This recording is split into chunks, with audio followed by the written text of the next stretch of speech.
अब ध्यान से, टेबल है। क्या सरप्राइज है? पूजा, आज तुम्हारा बर्थडे है ना, तो पार्टी में जाने से पहले मैं तुम्हें एक प्यारा सा और अच्छा सा सरप्राइज देना चाहता हूँ, और वो है माँ। माँ, तुम फिर उस बुढ़िया को इस घर में लेके आ गए। इतनी मुश्किल से तो मैंने भगाया था उसे यार। और उस बुढ़िया में ना शर्म वरम रह नहीं गई है, जब तेरे को मुंह उठा के इस घर में फ्री की रोटी तोड़ने आ जाती है। और यार आज मेरा बर्थडे है, मैंने कितने प्लान्स बनाए थे, ये करूंगी वो करूंगी, पूरा स्पॉइल करके रख दिया है तुमने। अब वो फिर आ करके ना मेरे पे हुक्म चलाएगी, सारा काम करवाएगी घर का। देखो मैं ना एक काम नहीं करने वाली हूँ। अब तो मेरा बर्थडे सेलिब्रेट करने का भी मन नहीं है। मैंने सोचा था तुम मुझे कुछ एक्सपेंसिव गिफ्ट दोगे, कहीं घुमाने लेके जाओगे, और दिया क्या है तुमने? अपनी माँ। क्या करूं मैं उसका? सर पे सजाऊं? पूजा, ये क्या बोल रहे हो तुम माँ के बारे में?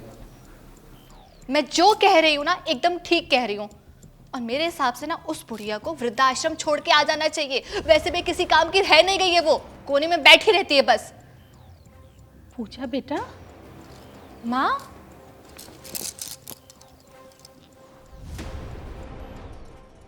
माँ आप, तुम मेरी माँ को लेके आए थे? हाँ, मैं तुम्हारी माँ को लेकर आया था तुम्हारे बर्थडे पर, लेकिन तुमने तो यहाँ अलग ही रूप दिखा दिया पूजा। और माँ, आपने देखा ना आपकी लाडली बेटी क्या क्या बोलती है माँ के बारे में।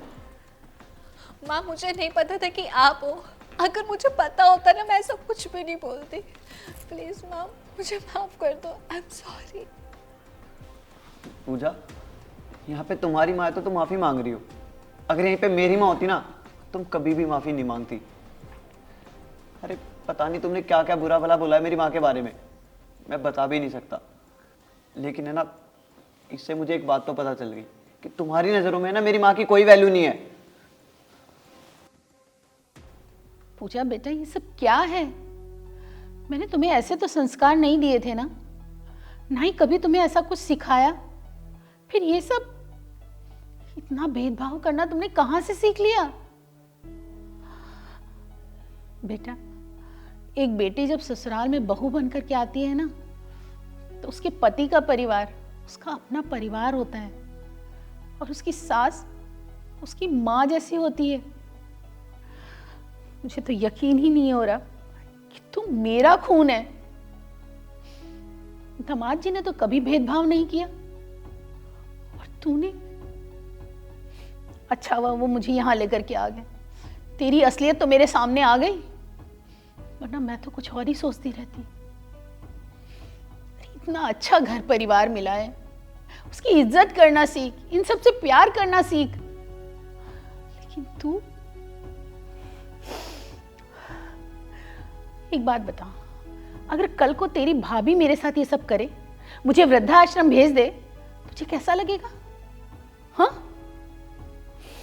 मुझे तो यकीन ही नहीं हो रहा कि तू मेरी बेटी है।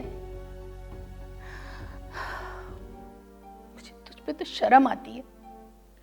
ऐसा मत बोलो माँ, मैं जानती हूँ मेरी गलती माफी के काबिल नहीं है, पर बस आखिरी बार माफ कर दो प्लीज माँ। मैं आगे से कभी ऐसा नहीं करूंगी, अपनी सास के साथ कभी नहीं। माफी मांगनी है ना, तो अपनी सास के पैर पकड़ के उनसे माफी मांग। तूने मुझे तो इस काबिल भी नहीं छोड़ा कि मैं दोबारा कभी इस घर में आ पाऊं। मैं जा रही हूं यहां से।